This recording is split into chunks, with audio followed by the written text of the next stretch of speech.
तर उन्हाळा आलाय, हायड्रेटेड राहण्यासाठी ह्या 10 भाज्या नक्की खा.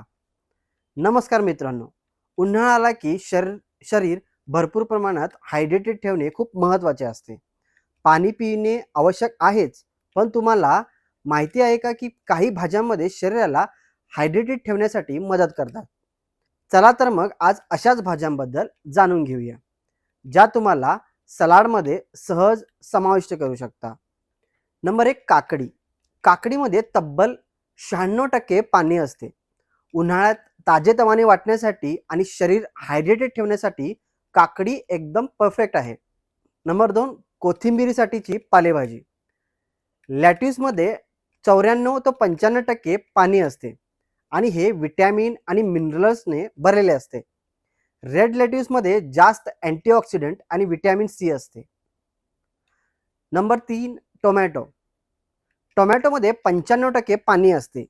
ते विटॅमिन सी आणि लायकोपीनने भरलेले असते, जे त्वचेला सूर्यप्रकाशामुळे होणाऱ्या नुकसानापासून बचावते. नंबर 4, कोहळा. कोहळ्याचा रस उन्हाळ्यात खूप फायदेशीर असतो, पण तुम्ही तो कापून सलाडमध्ये खाऊ शकता. यामुळे शरीरात हायड्रेटेड राहण्यासाठी आणि वजन नियंत्रित ठेवण्यासाठी मदत होते. नंबर 5, पालक. पालकामध्ये 93% पाणी असते आणि ते लोह फायबरमध्ये समृद्ध असते. यामुळे रोगप्रतिकारक शक्ती वाढते आणि पचनसंस्थेला देखील मदत होते. Number 6, mushroom. मशरूममध्ये 92% पाणी असते आणि हे हायड्रेशन तसेच वजन नियंत्रणासाठी मदत करते. तसेच यामध्ये पोटॅशियम, मॅग्नेशियम यासारख्या महत्त्वाची खनिजे असतात. Number 7, broccoli. ब्रोकोलीमध्ये 90% पाणी असते आणि ते विटॅमिन के, ए आणि सी ने भरलेले असते. हे पचन सुधारते आणि वजन देखील कमी करण्यास मदत करते. नंबर 8, दोडका. दोडक्यामध्ये 90% पाणी असते आणि ते पोटॅशियमने समृद्ध असते. यामुळे रक्तदाब नियंत्रित राहतो आणि स्नायूंना बळकटी मिळते. नंबर 9, भेंडी.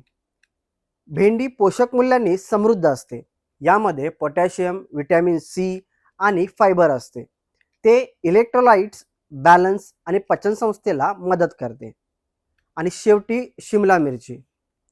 शिमला मिरचीमध्ये 92% पाणी असते आणि ते विटॅमिन ए, सी ने भरलेले असते, जे रोगप्रतिकारक शक्ती वाढवते आणि शरीर हायड्रेटेड ठेवते.